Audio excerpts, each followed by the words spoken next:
It is what it is. It is what it is. So I was in the midst of trying to track some stuff down. Didn't find what I was looking for, but found a whole bunch of other stuff.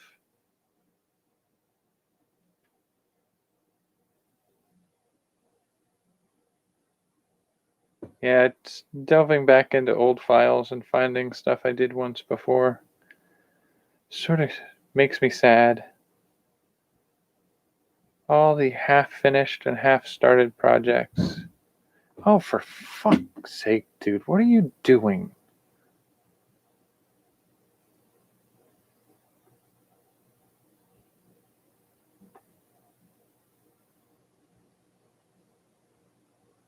It's like you're throwing things around over there. So I was looking up a lot of my old story idea resources. And it's like, oh man, I remember that story idea. So just reviewing some of my old files. I was looking for the file for the Crow fan fiction, which I don't think is actually in my stored files stuff. It's somewhere. I have a feeling it might be in my email. I might have emailed it to myself at one point. Let's give a check, shall we? Somewhere in my email archives is a giant bunch of story.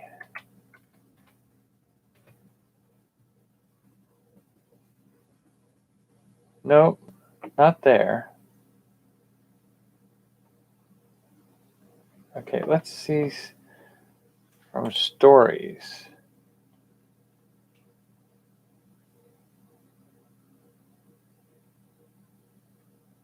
Oh, I can remember that one. I forgot all about that one.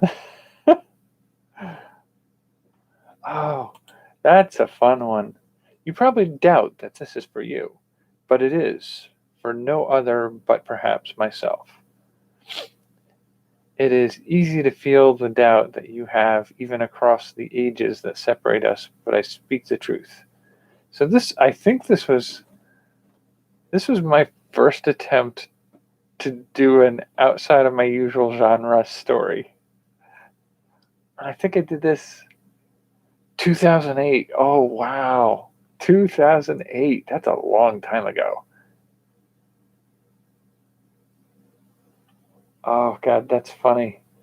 It was written as it was meant to be a romance. I don't read romance, so it's not going to be anywhere remotely good enough to even pretend like it's going to come through. But the idea was to write a story as if it was letters written back and forth between lovers, but they're separated by being in different times. I don't know. I hadn't really sort of cracked the whole thing yet.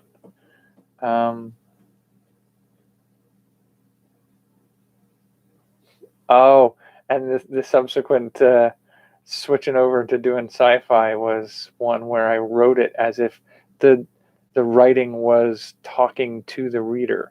It's like, you don't even realize it yet, do you? You're not real. This whole thing is a simulation, and you are one of the supporting cast. As soon as the main cast move on, you will sort of stagnate, repeating the same old time in and time out. I see you get what I'm saying. You've already had those kinds of times, haven't you? This is literally like the story's saying this to the reader. You're an NPC essentially, is what I was doing. I can't believe I wrote this back in 2008. I can't believe it was that long ago. Oh man, it's like a really short, just kind of like letter to the NPC to get them to wake up.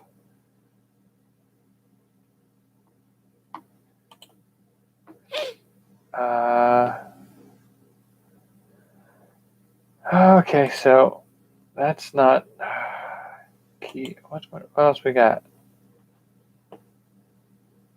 No. Anything else from me? things that I sent to myself. I want to say it's in there somewhere. It's got to be. And just a recipe for a green bean casserole.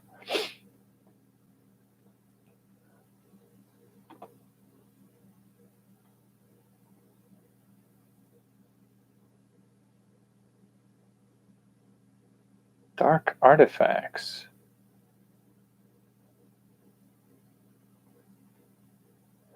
Oh, I forgot about that story. Oh man. Oh god, that's so good. I should really oh man. This is killing me. Oh. So this one was dark artifacts, and actually it was one of the things I was thinking about earlier. I've been looking at what was it, RPG Maker, hoping they'd get like a holiday discount coming up soon, but it doesn't look like they're doing that. But they also have the manga maker Comipo, Comipo, and like I guess it's basically like Poser. Like there's a type of program that lets you take computer generated characters, customize them, and pose them, and then make images of them with them in landscapes and stuff. And Comipo is essentially that. The manga maker Comipo is, it lets you set up picture frame or the comic frames and set them up on a page and then populate them with backgrounds and characters that you can pose. They're built on Japanese animation style characters. But I wrote some scripts years ago for that type of story. And one of them was Dark Artifacts. Oh, I should pull some of these out. The Dark Artifacts was essentially the idea of some ancient evil villain. Like, I didn't even know it at the time, but I think it was like, it wasn't inspired by, but it's very similar to the idea of Sauron from Lord of the Rings. But instead of a single ring that he bound himself to and is his anchor to the world, this evil villain had 13 cursed items. And they're essentially like, I think it came to me, I want to say in 2001 was the start of the idea. And it was just a joke based off of a slightly weird dream that I told a coworker about. And the joke was a story about cursed pants. So this idea of cursed pants. And then I evolved it further, and as I oftentimes do with stories like this, it had to do with the characters that got involved with it. So the idea of these items that by themselves are cursed, but the curses are such powerful magic that when piled together, assemble such massive amounts of power that the person wielding all of them is formidable. And it's a question of keeping those items from being reassembled while also fighting those who are seeking to capture and gain these items. And you sort of, because there's more than one of them, it's not like the quest of a single ring bearer kind of story. I didn't know anything about Lord of the Rings. Well, I knew a little bit about Lord of the Rings, but I had no sense of the structure of those kinds of stories at the time. So it was really fabricated around the idea of finding other people who are the guardians of different cursed artifacts and each one of them has these artifacts, and some of them are trapped or damaged or altered by having to deal with those artifacts. And so, like, one character has a mask, and that mask bonds to their face to the point where it's sealed off. They can't eat, they can't drink in the traditional way. It's completely sealed off and blocking their face from, they can't speak, they can't eat, they can't drink. And literally, the character had to, in desperation, stab a knife up through the bottom of their jaw to be able to introduce food and drink into their mouth. Like, that was the character idea. This is somebody who's so tragically bonded to this item, but this item provides an ability that is so powerful that it can't be allowed to fall into the wrong hands. But you want to be rid of it. There were a couple of twins who each had one of the cursed gloves, which was a single artifact. And they were, I think I set them up as a single artifact, where it's sort of like the Midas touch, but instead of turning it to gold, it burns anything you touch with it. So the idea was that any one person who put on these gloves, everything they touched would turn to ash. And so they would starve because they couldn't eat without using their hands, or like they couldn't clean themselves because they would damage their own bodies with the glove. But if you have twins and each of them has one of the gloves on one of their hands, it just becomes sort of like becoming an amputee. You can't use that unless you're using it for fighting.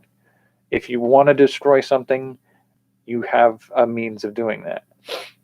And I think I had the similar concept for the pants. The cursed pants, which inspired it all, were basically pants of devouring. If you tried to put them on, the interior surface would just, like a black hole, shred you apart to the atoms and just absorb you.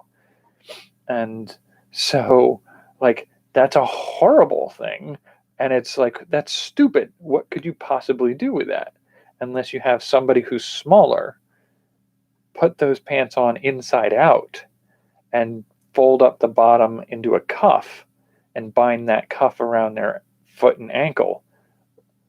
Now you have a sort of indestructible pair of pants that if you knee somebody with it, it just eats through them and it's like, yeah, I was totally building that story of a group, a sort of a fantasy setting, with a group of people who slowly assemble, and they are the holders of the artifacts. And that would be totally something I could play with the Kamipo, the manga maker. Sigils and such. What is that? Oh, it's in a Word document. Come on. Can you show it to me at all? No, you can't give me a preview. Ooh, there we go. I think that was something for one of the panels I ran at a convention. Come on, dude, work for me. Silly. That looks interesting. Silly story. Oh, okay. No, that one was not what I thought it was. That was something else. Why did I think that was silly? That was not particularly silly. Dark artifacts. I did some writing of poetry with Egyptian hieroglyphics. That was a thing I did. Good Lord. That was 2008 for you.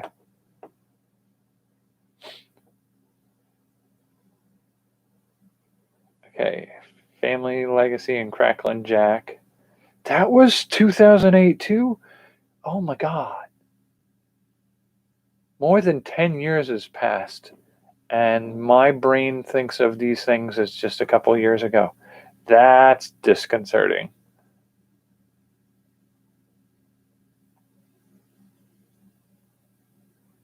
Okay, so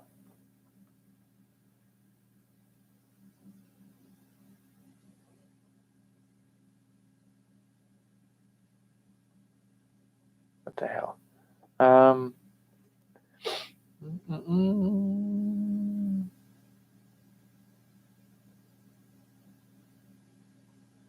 So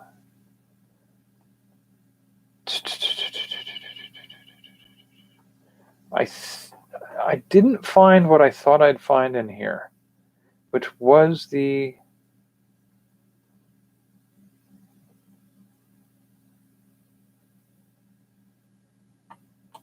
Is that a letter I wrote to myself? That would be interesting to reread.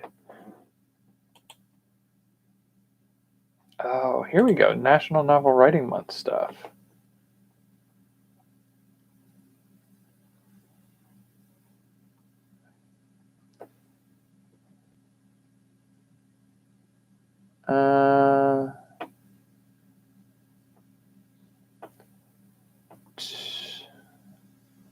No reply. No, it doesn't look like it. That's all 2007. Okay, so I did send some of my stuff to myself.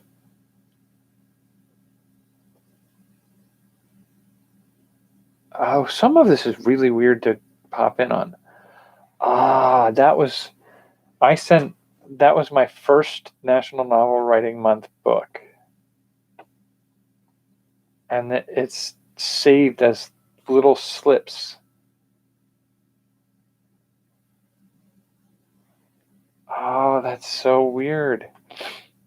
Where I sent them to myself. That's so weird to be able to review that and go back and see, what I wrote it each time, and then emailed pieces of it to myself.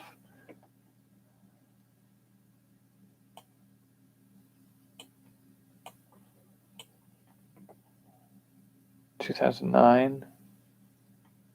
No, nothing from me during that. Okay, I can't find. Let's just go back to inbox and see if we can do.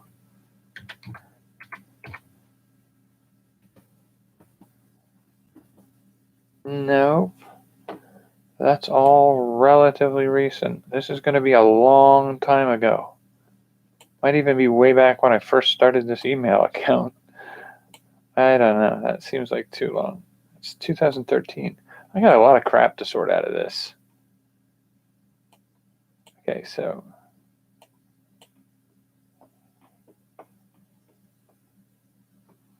Okay, so that's no.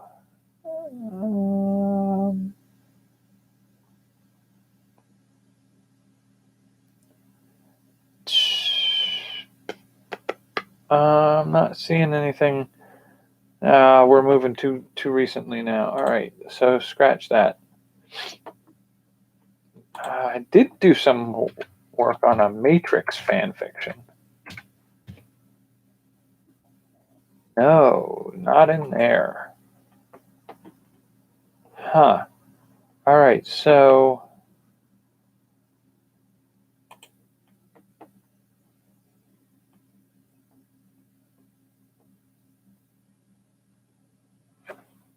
Okay, reworking, ending, looking good. Yeah, Sim. I couldn't believe I found that. I'd forgotten some of that. Keeper.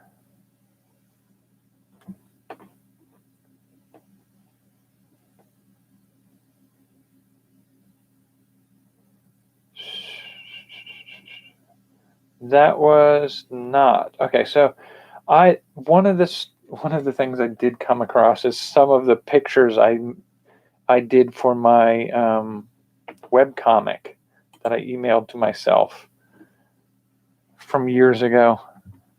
It's been a bit of a trip down memory lane today. Yeah, I was looking for those files for The Crow. It's fan fiction, and I don't know if I see. Like, that may have been something I lost in the hard drive crash. I can't remember where. Well, I also had a corrupted SD drive. That would be super unfortunate if I lost that. What else we got? I mean, what are the odds that it's just floating around somewhere?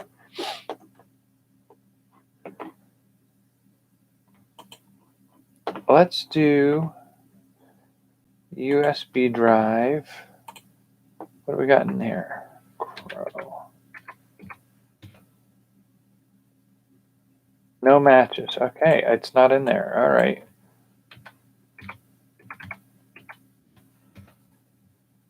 Not anything for the matrix either. What did I do with that file? It hurts to think I might have lost that in the crash. I did find some things today that I thought were lost already, but all right, so what do we got? What do we got? What do we got? Old works. Okay, Worlds Collide was another webcomic idea that, or another Japanese style manga comic that I was working on. It was based off of, what year was that written in? Was it 2010 or before that? I think that's probably the last time it was modified. Worlds Collide was a story I was writing based off of the premise that at the time I had heard the idea that Earth's moon came into being by another celestial body slamming into Earth. And I had started coming up with the idea. At the time, I had heard it referred to as that extraplanetary body was called Orpheus. And I had started with the idea of Orpheus being this extraplanetary body that crashes into the Earth, having been a planet on which life had started to develop. And the pre-moon Earth had also had life develop on it. And when the two of those things collided, they were both wiped out. But the sort of spirits, I guess, of the beings that lived on those worlds both found a way to perpetuate themselves and reincarnate over and over again, and be able to summon up aspects of their former selves.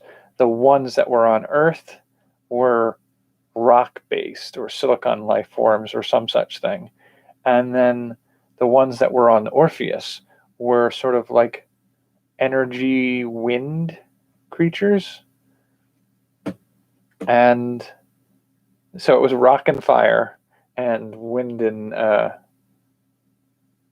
water, or wind and electricity. I can't remember. I'd have to reread the files.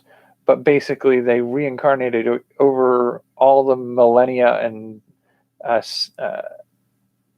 millions of years of Earth, and they reincarnate in whatever creatures most suit their agendas, and they're sort of warring with each other because they would still be there if it weren't for the other side crashing into their planet and killing them.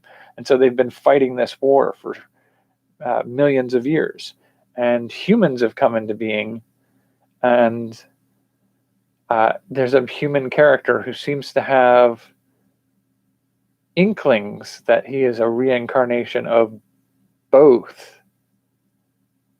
a rock and a wind creature. And how can that be? And that was sort of the start of that story, and that would be one of those stories that I would love to get back into playing with.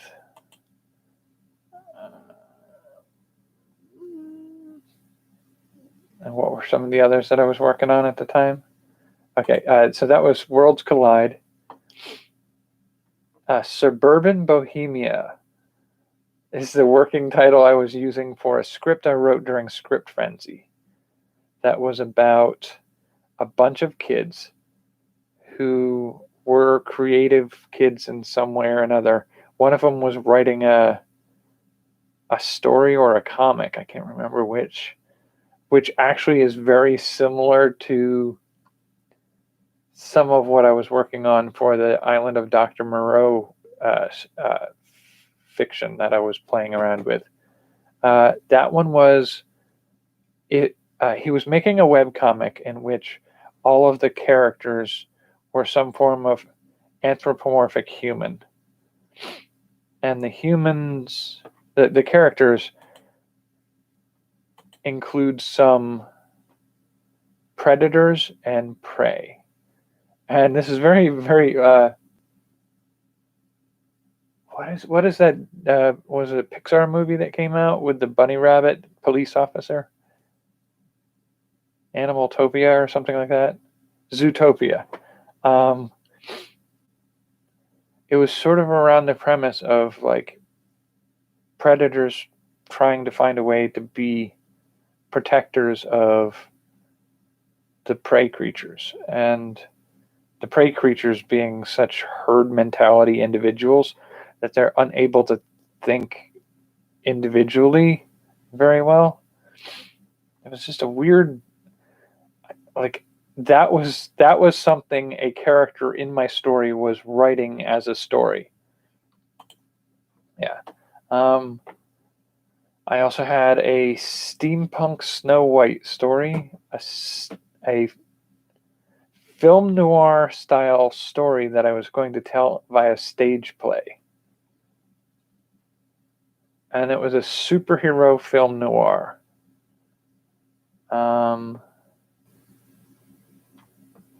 I did have a story that I was working on that was also steampunk.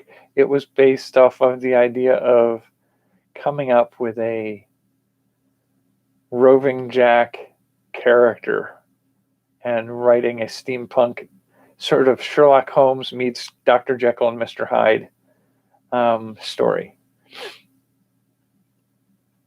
No Man's Land was a radio play I was working on, and that one was based on the idea that aliens came to Earth in the 1940s or 50s, and they made a deal to start trading our culture. Like we offered our culture as a resource, because they don't need American money or Russian money or any of that stuff. So we traded them cultural concepts, sort of like the copyright or the patent on things, in order to get technological advances from this alien civilization. So, we're looking at a time frame where people smoked regularly, and there was nothing really seen wrong with it. So if you take that time period and you do that where that exists, and you give them advanced medical technology such that cancer is no longer a worry, then they don't feel the need to stop smoking. And so, like, little things like that have been changed by the presence of these aliens. But there's also a lot of question going on about whether or not we are robbing ourselves of a future by selling off our past. And the only reason that we were able to have that first contact and be able to make those deals is because the dominant civilization on the world was the only sapient life forms. Essentially, humans were the only ones who reached the qualifying mechanism for being intelligent life on the planet.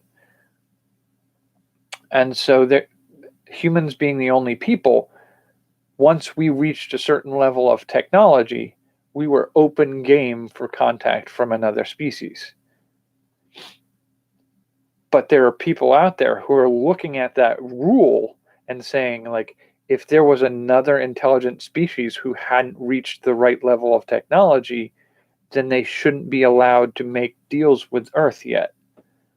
And so they tried things like the dolphins and whales and corvids and chimpanzees. If any of those could be considered a second species, then we might be able to void the deals that were made so that we don't have to keep dealing with the negative consequences of this deal that happened. And it happened that in this desperate search, somebody uncovered the fact that as humans, we interbred with Neanderthals. And so there are little bits of Neanderthal DNA left in many of us humans. The question came up with, like, is there a possibility through selective breeding, could we rebreed a new Neanderthal? Because they would be an existing, from our past, intelligent life form that coexisted on this planet and didn't have say in whether or not Earth's history could be sold to these extraterrestrials. So they were trying to figure that out. And then somebody landed on the idea of, like, if you could rebreed one, what are the odds that it's happened by accident? And they find somebody who's mostly Neanderthal DNA and therefore could be classified as other than human, other than Homo sapiens sapien, and thus a second species, and use it as a mechanism to void the agreements, the treaties that were reached. And that was, yeah, this is how I write stories. I make these bizarrely heady concepts and I play with them. I started one for an idea that I may get back to. Oh, Lumi, Gloomy, and Yumi was another manga-style comic that I was working on. And Knickerbocker's Size 12 was a steampunk comic that I was working on. And then, like, Adder's War was a story I was telling that was sort of post-apocalyptic world and sort of fantasy. But the main character, like, all humans are gone. And the world of human garbage, the buildings and all the ruins of human civilization exist. And the main character is a locust. And he's living as essentially a barbarian in a world full of intelligent, sapient insects. And that was just, it was such a weird project to play on. Dear Me Part 1 was that very first story I started on National Novel Writing Month. Deep Fried Melon was a script I was writing for, I think, a movie. And it was sort of like a clips from the life of somebody. For Want of an Anchor, I haven't looked at that one in a long time. Yeah, so Lumi, Gloomy, and Yumi was another comic. So I have Lumi, Gloomy, and Yumi.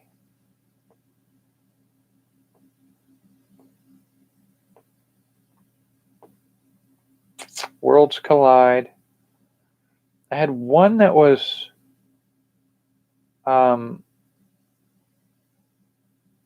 where is the script for that one? Don't tell me I lost that one too. That would suck. It sucks so bad. When I lose files like that, it really sort of just does me in for a day or so. But I had, the Lumi, Gloomy, and Yumi was basically I think I mentioned this once before, where a kid is wandering out into the forest to see what the lights out in the woods were, and sees a UFO, and the UFO opens up and somebody steps out with a device that casts two different shadows of two different colors. So like a blue end and a red end would cast two shadows. And each of those shadows is a different aspect of that character. And that kid in the forest, his two shadows break off his pieces of himself and they become individuals. And he's left sort of empty-headed and in the hospital in a sort of semi-catatonic state, while his pieces of himself are running around thinking that each other are enemies that caused this problem in the first place. And so I believe the character was Yumi, and the aspects that broke free were loomy and gloomy, so light and dark. That was the whole fun of that one. Yeah, where's the other one? Now I'm going to be just crushed if I can't find those. Old works. Those were all the old works, huh?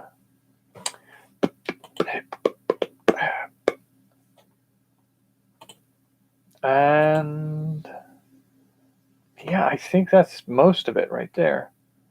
I'm trying to find some of the other files that I put together. But it is what it is. Like, I'm going through this stuff right now and I'm just sort of like, oh, I remember when I was going to do that. I remember that story idea. I had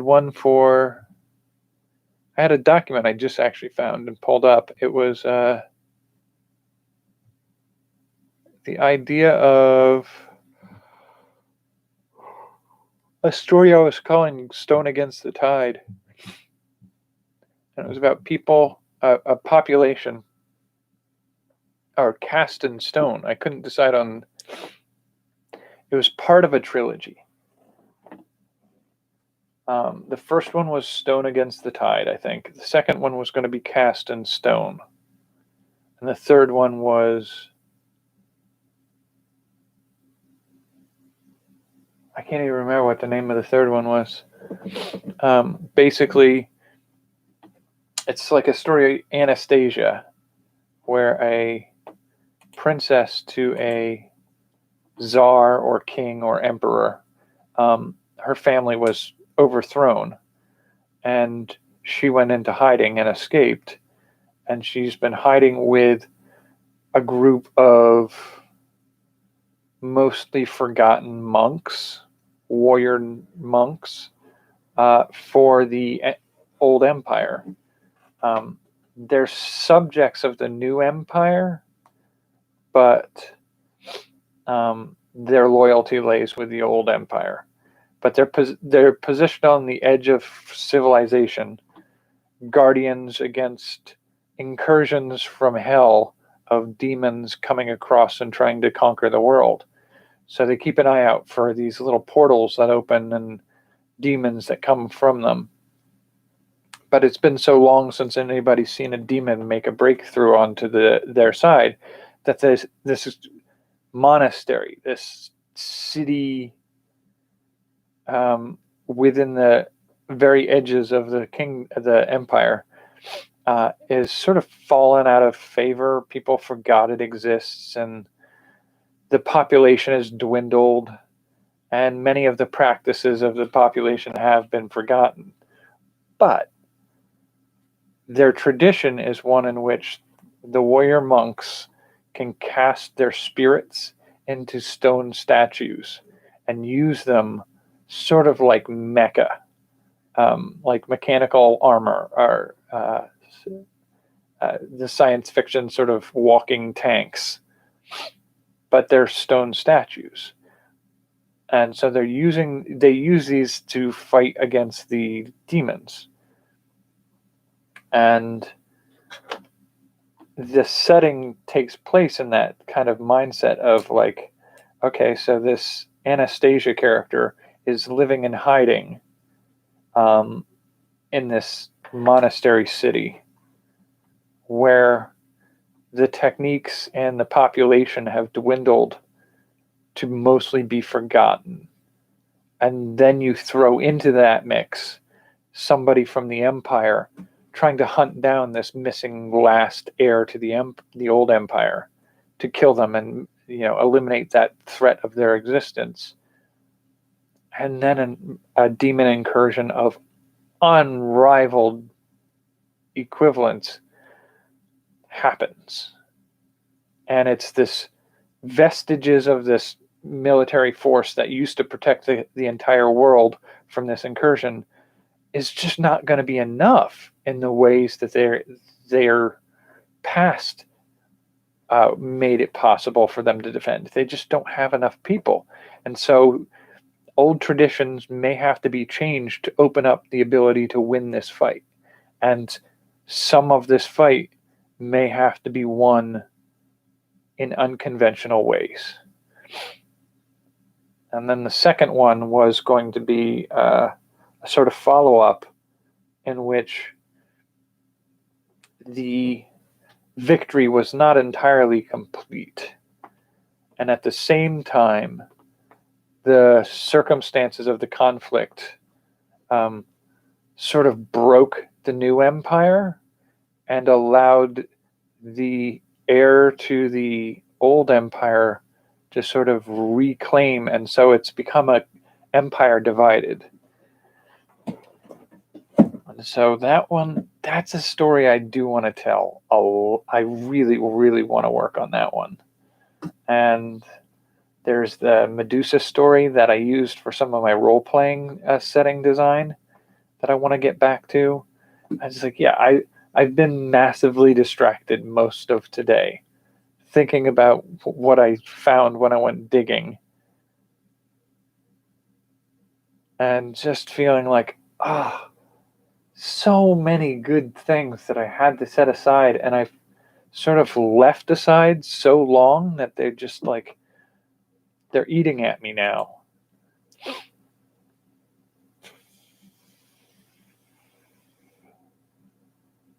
Yeah, I'm probably going to spend a little more time tonight. We're almost at 45 minutes. It's probably a good place to cut it for tonight, but I'm probably going to spend a little more time tonight digging through some of this stuff. I still can't find that Crow fan fiction.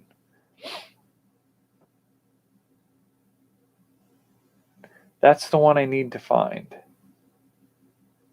I can't think of what I did with it. Unless it's on one of those things where I lost data from it. So like the SD card or one of the hard drives when it crashed.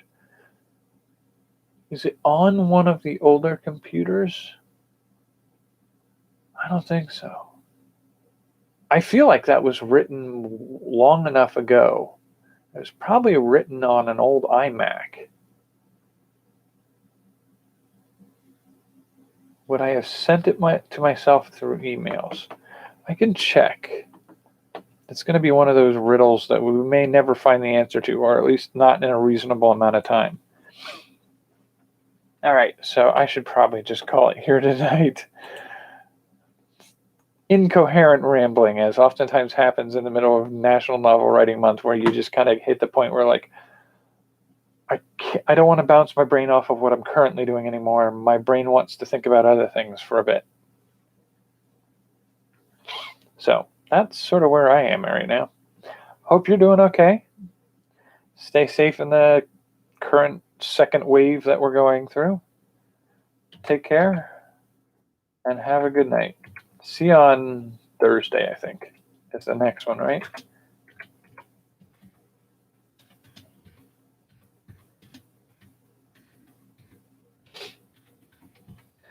Yeah.